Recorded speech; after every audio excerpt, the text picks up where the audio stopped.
Muy bien, hablemos de insuficiencia mitral. ¿Qué es insuficiencia valvular? Ayer que habíamos dicho que era estenosis valvular, ¿alguno puede contestar?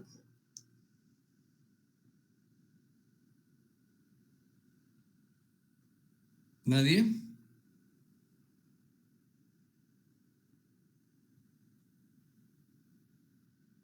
Aló, por favor, participen.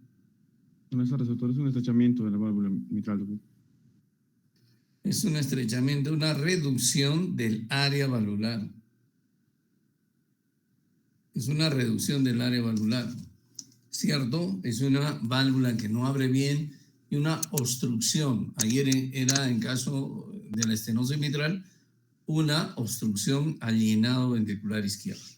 Insuficiencia valvular, hablamos que hay insuficiencia valvular cuando la válvula es incapaz de impedir el retorno de sangre, la regurgitación de sangre. En el caso de la insuficiencia mitral, la válvula mitral es incapaz de impedir la regurgitación de sangre del ventrículo hacia la aurícula izquierda. ¿Durante qué sería? ¿Durante qué fase del ciclo? ¿La sístole o la diástole?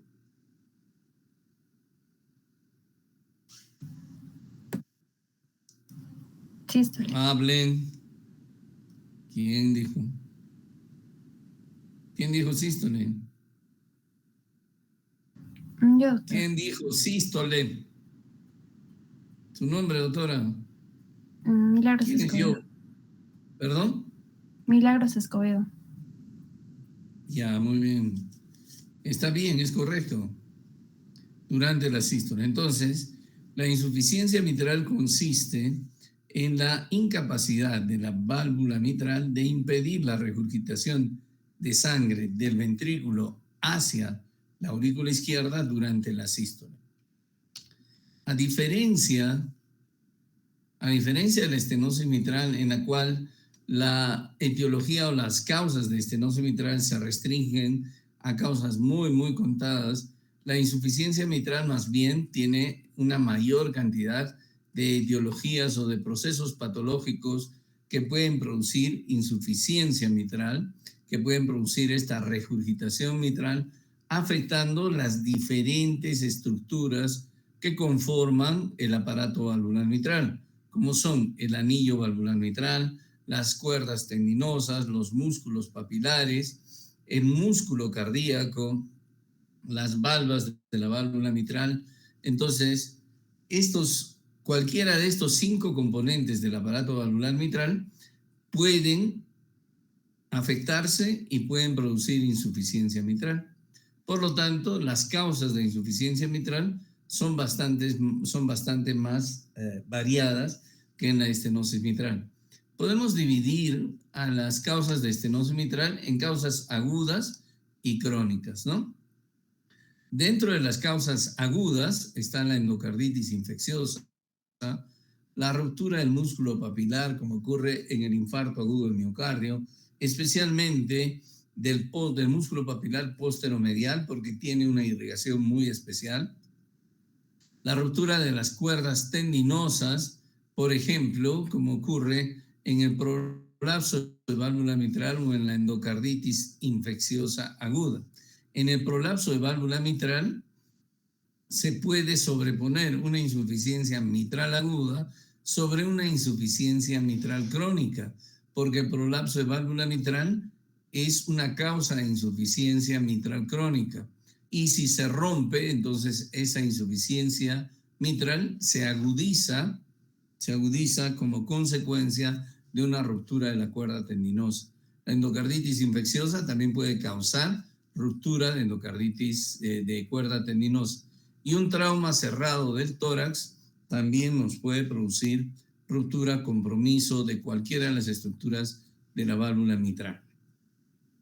Luego está la insuficiencia mitral crónica, que conviene clasificarla en primaria y secundaria, ya que desde el punto de vista pronóstico, tratamiento, desde el punto de vista de pronóstico y tratamiento, el manejo es sumamente diferente. Primaria, entonces vamos a conocer a todas aquellas afecciones que en forma crónica atacan a la válvula mitral. y secundaria conoceremos a la insuficiencia mitral que se produce como consecuencia de la dilatación del ventrículo izquierdo. Dentro de las causas primarias están las congénitas y están las adquiridas.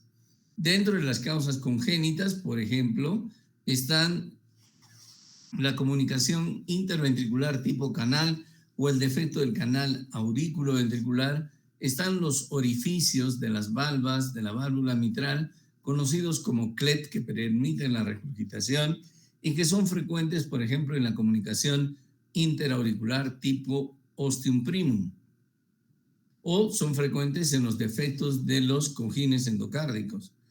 También dentro de las congénitas podríamos contar con el prolapso de válvula mitral, el síndrome de Barlow, que prácticamente es lo mismo, o la degeneración mixomatosa de la válvula mitral, que está genéticamente determinada. Dentro de las causas primarias de insuficiencia mitral crónica también está la cardiopatía reumática, es decir, la fiebre reumática puede dejar como secuela tanto la estenosis como la insuficiencia mitral o la doble lesión mitral.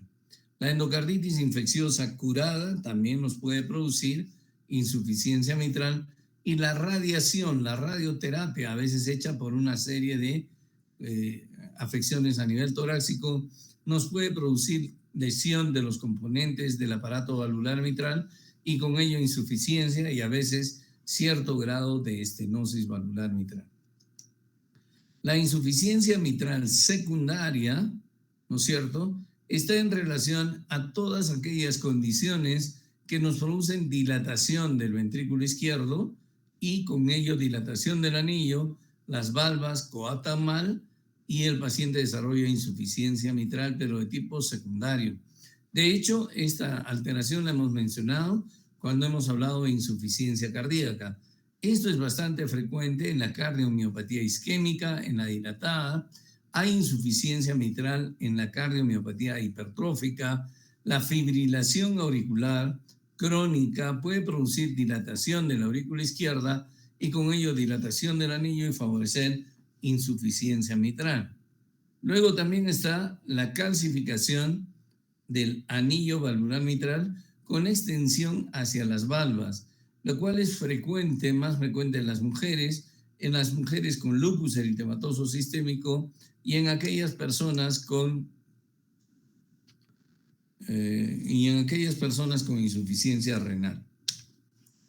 Algunos ejemplos de esto es el prolapso de válvula mitral, en el cual ustedes ven una valva posterior de la válvula mitral con configuración en paracaídas. Es una causa muy frecuente de insuficiencia mitral crónica. En este ejemplo ustedes pueden ver además la ruptura de una cuerda tendinosa y es cuando hablamos de una insuficiencia mitral aguda sobreagregada a una insuficiencia mitral crónica. Obviamente, este paciente, como ven ustedes, obviamente no sobrevivió a este evento. Esta es una ruptura del músculo papilar como consecuencia de un infarto, ¿no? De un infarto. Como hemos dicho, el que con mayor frecuencia sufre la ruptura es el músculo posteromedial, el músculo papilar posterior.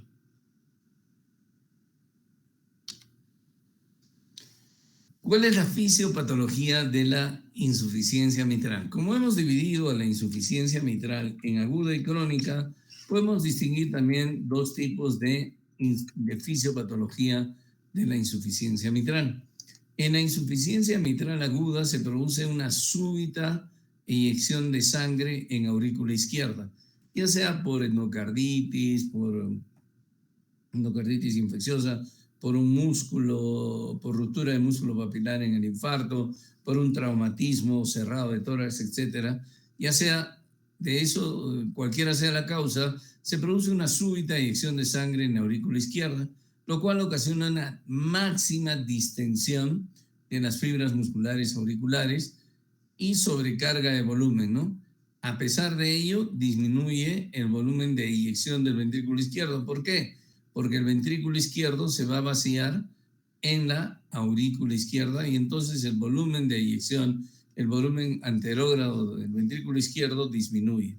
cae el gasto cardíaco.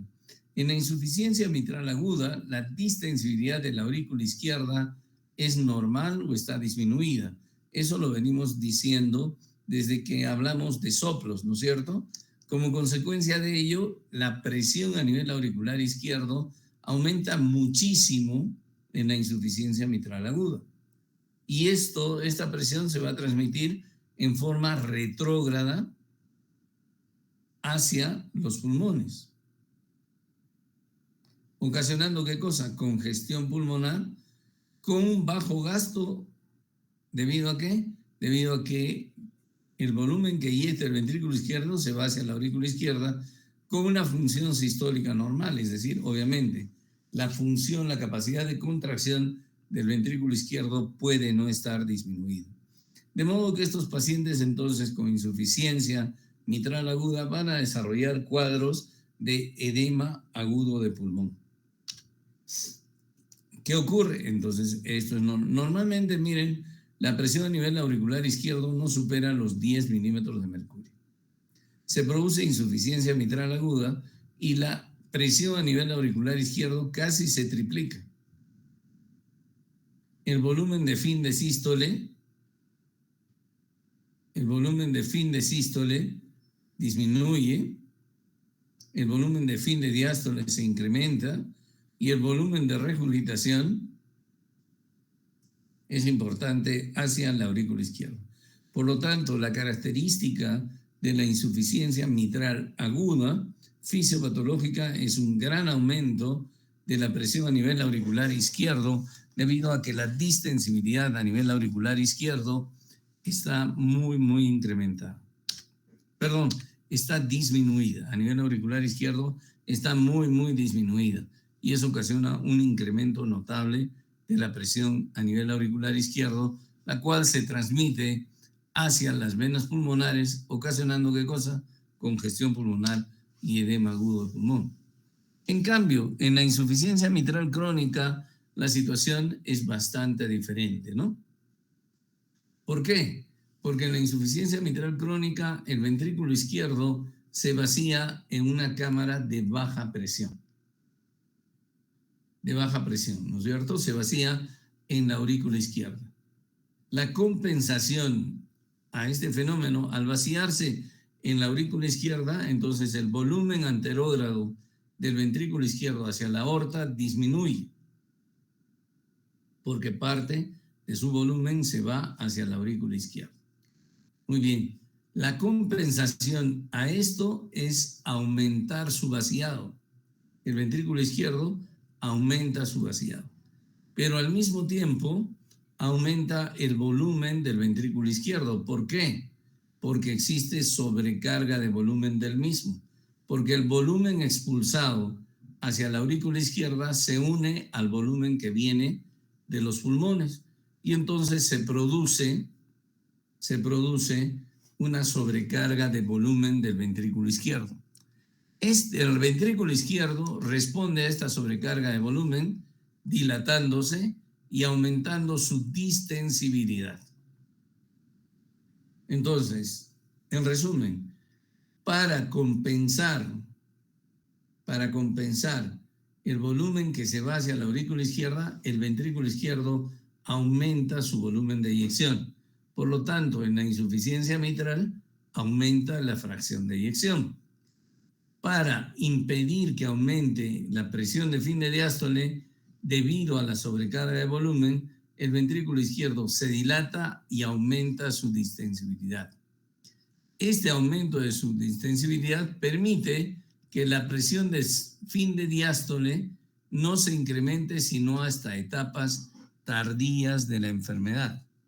Es decir, el paciente con insuficiencia mitral crónica, inclusive severa, puede estar completamente asintomático debido a que la distensibilidad del ventrículo izquierdo está incrementada. Y esto permite que las presiones de fin de diástole no se incrementen. Al no incrementarse las presiones de fin de diástole, no va a haber congestión pulmonar. Y el paciente va a estar asintomático hasta etapas avanzadas de la enfermedad. Les he dicho además que el paciente con insuficiencia mitral, ¿no?, aumenta su fracción de eyección. De modo que pequeñas reducciones de la fracción de eyección, por ejemplo, fracciones de eyección discretamente menores de 60%, ya nos están hablando de que el paciente está desarrollando disfunción ventricular, a pesar de que pueda estar asintomático. En la insuficiencia mitral crónica, la distensibilidad de la aurícula izquierda también está incrementada.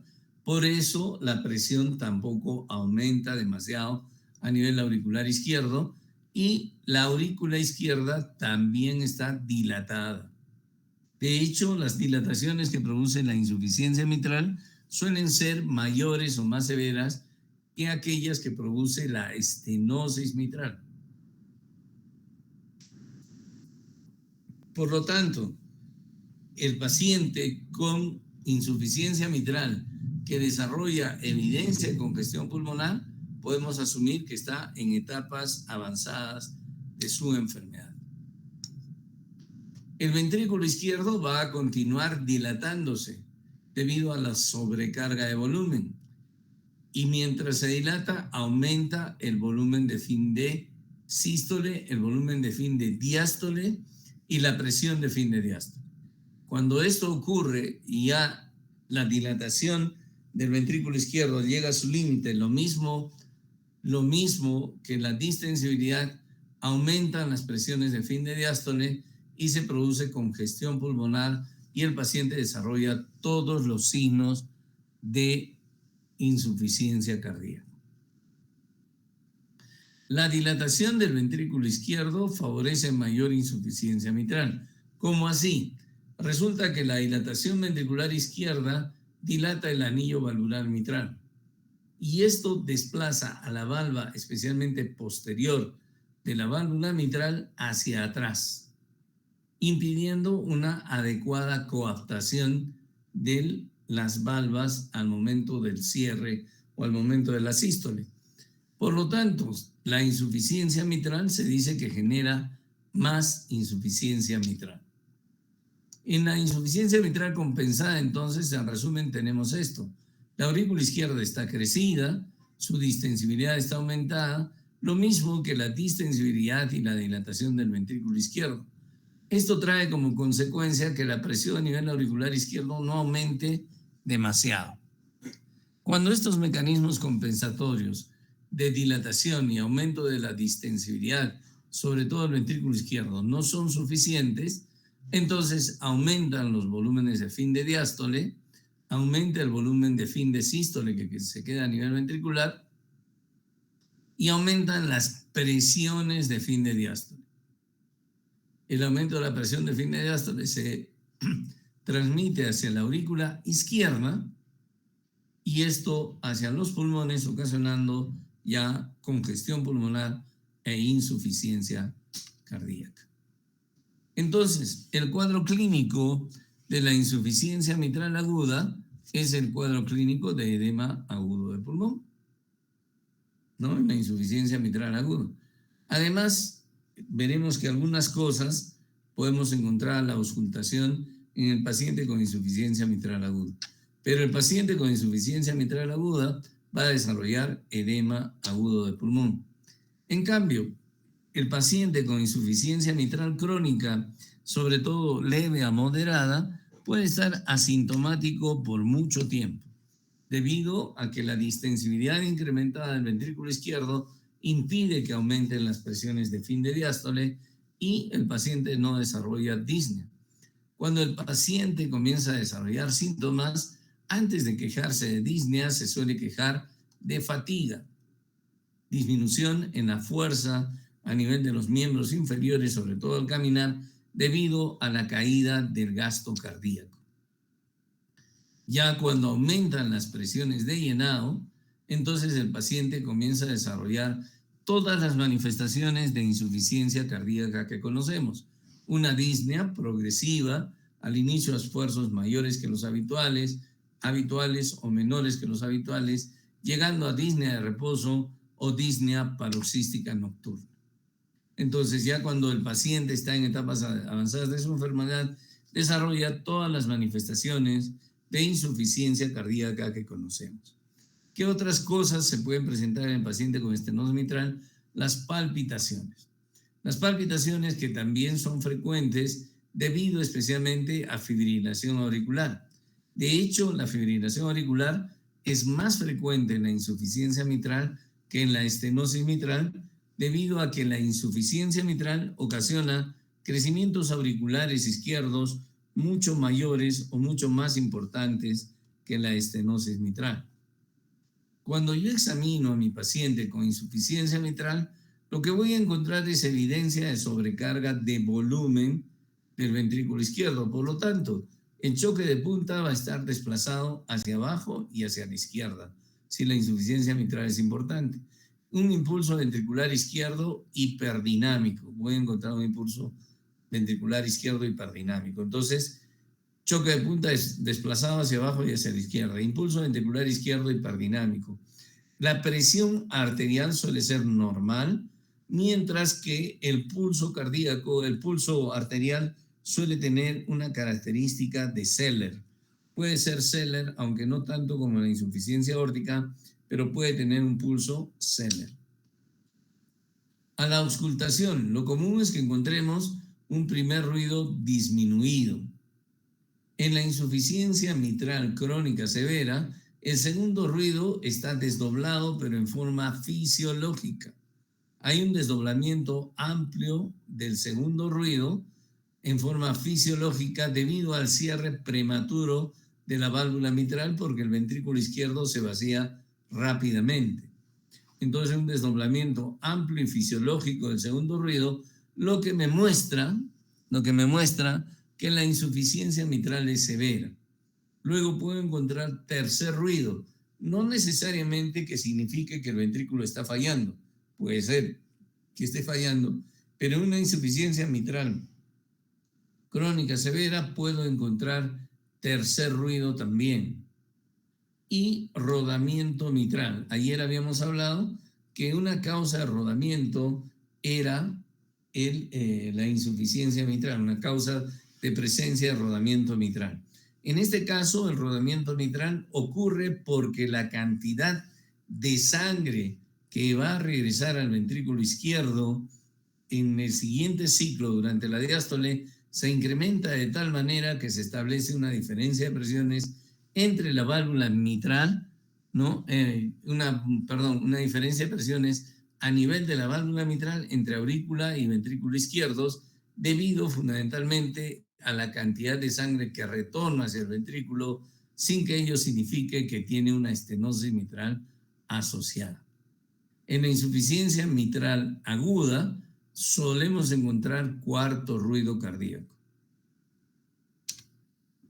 El soplo de la insuficiencia mitral aguda es un soplo protosistólico, ¿no? Ustedes ya saben por qué.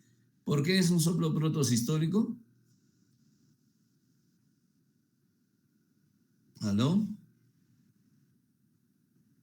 Hola, doctor, buenas. Sí.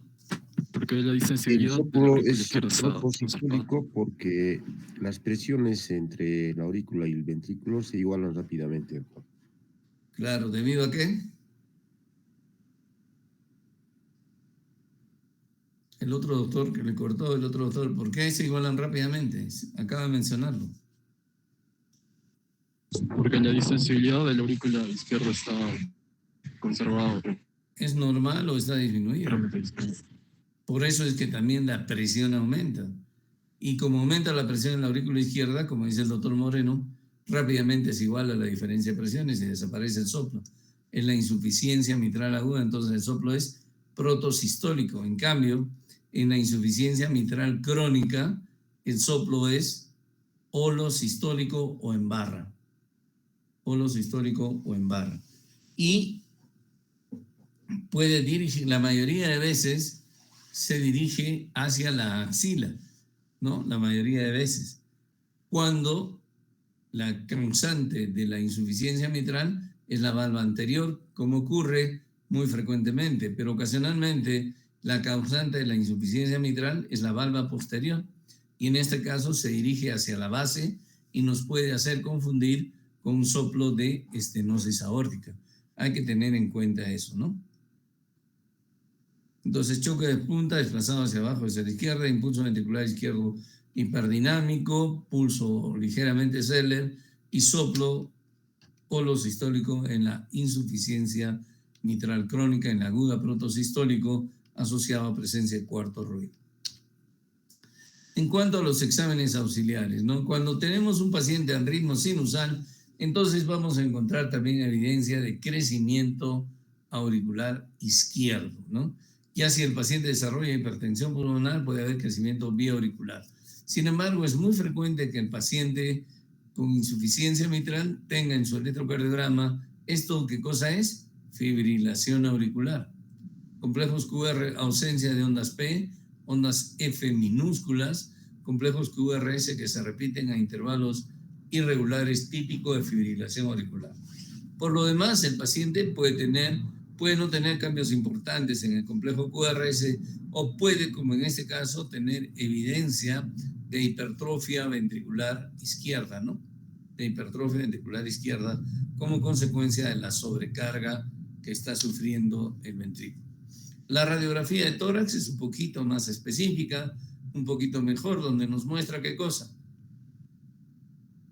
Cardiomegalia a predominio del ventrículo izquierdo, la punta desplazada hacia abajo y hacia la izquierda, evidencia de bajo gasto porque el botón aórtico, eso que les gusta ver a ustedes, está muy disminuido y aquí podemos ver evidencia de congestión pulmonar. Nuevamente, la insuficiencia mitral crónica, otra vez, cardiomegalia a predominio del ventrículo izquierdo, la punta desplazada hacia abajo y hacia la izquierda, el botón aórtico disminuido y evidencia de congestión pulmonar. ¿Qué dice la guía respecto de los exámenes diagnósticos que podemos pedir en el paciente con insuficiencia mitral primaria? ¿No? En un paciente con insuficiencia mitral primaria sospechada o conocida, el ecocardiograma está indicado para la evaluación basal del tamaño, de las dimensiones y de la función del ventrículo izquierdo, de la función del ventrículo derecho, tamaño de la aurícula izquierda, presión arterial pulmonar y el mecanismo y la severidad de la insuficiencia mitral. Entonces, el gold estándar para hacer diagnóstico, seguimiento y una evaluación adecuada de insuficiencia mitral es el ecocardiograma. Podemos utilizar la resonancia magnética, pero no está muy a disposición, ¿no? Observen aquí, tenemos diferentes ecocardiogramas donde se ve aquí una insuficiencia mitral muy severa. Observen el grado de crecimiento auricular izquierdo. También tenemos insuficiencia tricuspidea. Nuevamente igual acá, crecimiento auricular izquierdo, insuficiencia mitral severa. Entonces, un ecocardiograma nos debe hacer evaluar bien al paciente con insuficiencia mitral primaria, ¿no? ¿Qué hacemos en el tratamiento? Muy bien, como si los pacientes están sintomáticos, entonces le damos tratamiento de insuficiencia cardíaca para que mejoren. Le puedo dar dieta hiposódica, ¿no? Le puedo dar digitálicos, beta-bloqueadores, diuréticos, ECA inhibidores, todo el tratamiento de insuficiencia cardíaca que conozco. Es muy importante hacer la profilaxis de endocarditis en los pacientes, pero si mi paciente ya tiene síntomas, tiene indicación de intervención, de plastía o de reemplazo valvular, ¿no? En los pacientes entonces sintomáticos con insuficiencia mitral severa primaria, la intervención valvular se recomienda independientemente de la función sistólica. Si mi paciente está con síntomas, ¿qué síntomas? De insuficiencia cardíaca. En los pacientes asintomáticos con insuficiencia mitral severa, disfunción sistólica. ¿Cuándo digo que tiene disfunción? Cuando tiene una fracción de eyección menor de 60 o un diámetro de fin de sístole mayor o igual a 40. Ahí se recomienda la intervención. la cirugía de la válvula mitral. En pacientes con insuficiencia mitral severa, primaria, para quienes está indicada la cirugía, lo que se recomienda es la plastía en lugar del reemplazo. Cuando es posible, entonces, hay que tratar en la insuficiencia mitral, tratar de conservar la válvula mitral.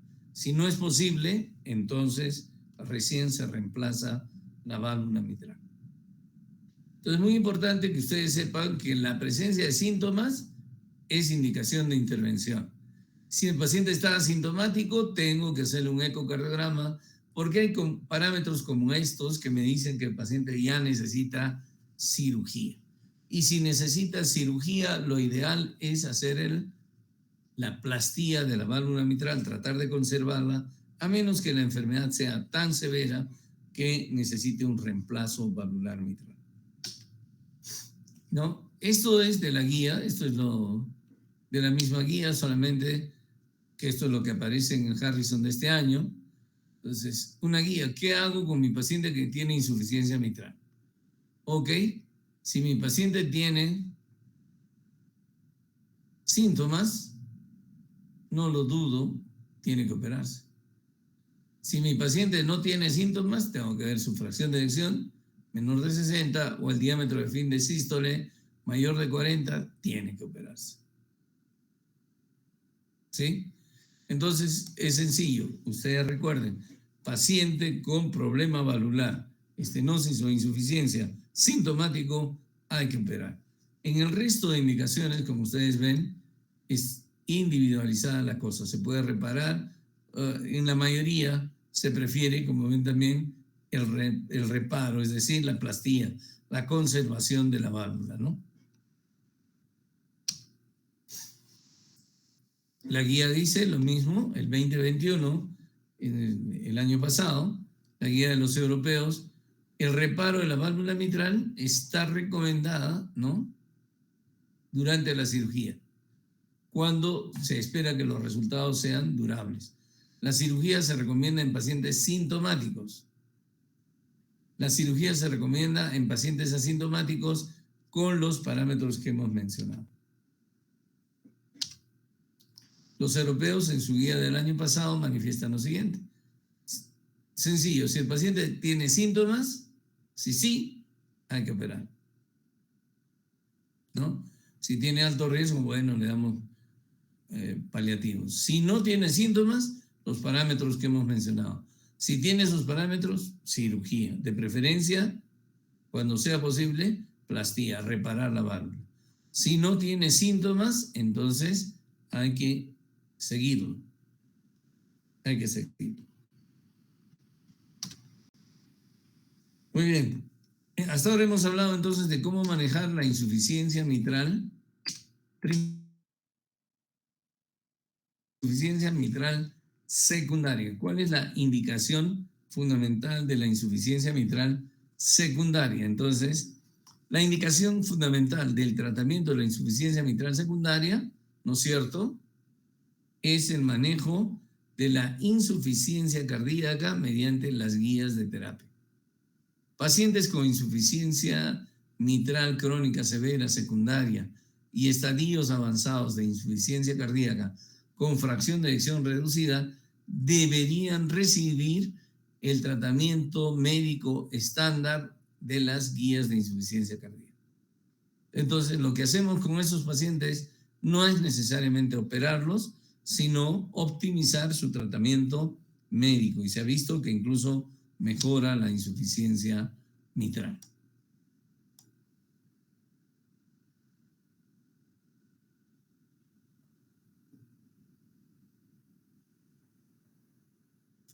¿A quiénes operamos en pacientes con insuficiencia mitral secundaria?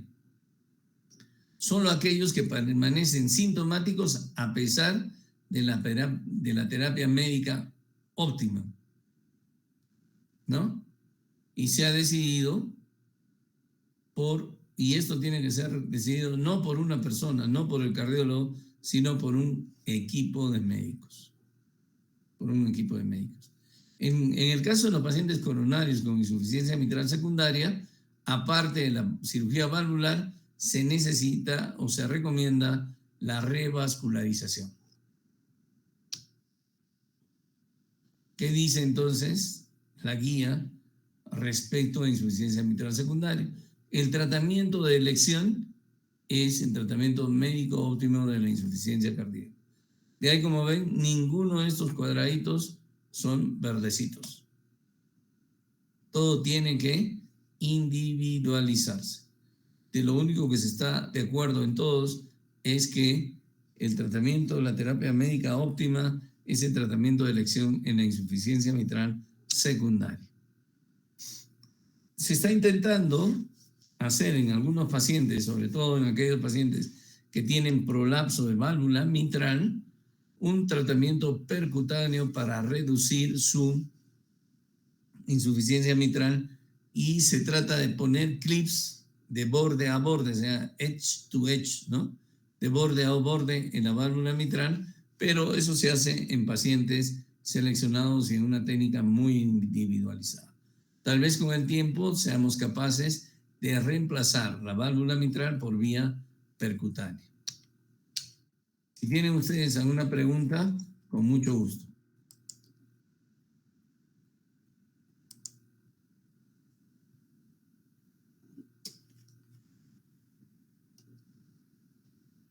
¿No hay preguntas?